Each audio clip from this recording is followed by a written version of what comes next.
Cinema హీరోలకే అనుకుంటాం గానీ లీడర్లకు కూడా అంతకు మించిన అభిమానులే ఉంటారు.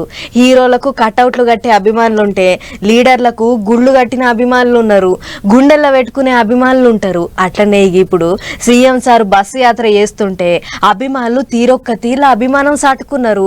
ఎక్కడికి పోయినా కొండంత ప్రేమ చూపిస్తున్నారు. మేము చెప్పుడు కంటే ఇగో మీరే చూడుర్రి. ఎక్కడికి పోయినా సారుకు జిట్టి తలగకుండా ఆడవాళ్ళు గుమ్మడికాయలతోని జిట్టి తీస్తున్నారు. ఇక గిది చూడుర్రే. రామరెడ్డిపాలెం కాళ్ళకి చెప్పులు లేకుండా ఏం చేస్తాం సార్, తెగిపోయినాయి జనంలో, తెగిపోయినాయి సార్. జగనన్న చూడాలని అభిమానంతో కలిసాం సార్. చాలా ఆనందంగా ఉంది సార్, మాకు చాలా ఆనందంగా, చాలా హ్యాపీగా ఉంది సార్. పొట్టు పొట్టు పబ్లిక్ వచ్చేటాలకు అక్క చెప్పులు తెగిపోయినాయట.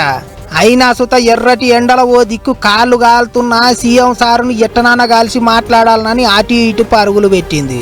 అక్కను చూసి సీఎం సారే దగ్గరికి పిలిపించుకొని మాట్లాడిండట. కష్టం నష్టం ఆర్చుకున్నాడట. అందుకే మస్తు సంబరపడ్డది అక్క. పల్నాడు బాపట్ల జిల్లాల పొంటి ఇగో గిట్ల నడుస్తాంది సీఎం సార్ బస్సు యాత్ర. ఎక్కడికి పోయినా అభిమానంతోని పబ్లిక్ ఎగబడుతున్నారు. చిన్న పొల్లగాండ్లు అయ్యవల భుజాల మీదకి ఎక్కి పోటువోలు తీసుకుంటారు. ముసలోళ్ళు సారు ముఖం దడిమి మురిపెంగా చూస్తున్నారు. అక్క చెల్లెండ్లు బాధలు చెప్పుకుంటున్నారు. రోడ్డు మీదనే బండి ఆపి సీఎం సారు అందరిని పలకరిస్తున్నాడు. ఎవ్వళ్ళేం సమస్యలు చెప్పుకున్నా ఓపికతో వింటున్నాడు. కాగితాలు ఇస్తే తీసుకొని ఆఫీసర్లకు అక్కడిదక్కడనే ఆర్డర్లు వేస్తున్నాడు. అంతేకాదు చిన్నపిల్లలు కనిపిస్తే చాలు ప్రేమతోని ఎత్తుకొని గౌరవం చేస్తున్నాడు ముఖ్యమంత్రి.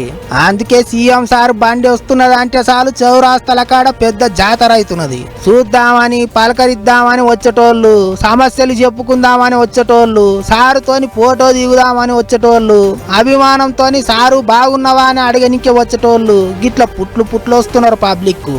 ఎంతమంది వచ్చినా ఎవ్వలను నారాజు చేయకుండా అందరినీ నవ్వుకుంటా పలకరిస్తున్నాడు సారు. అందుకే బస్సు కాడికి పోయిన వాళ్ళంతా సీఎం సారును పలకరించి సంబురంగా ఇంటికి పోతారు. రంది లేకుండా పోయి ఆపది సాపది చెప్పుకుంటున్నారు. గిట్లా మస్తు జోరుగా నడుస్తున్నది జగన్ సారు బస్సు యాత్ర.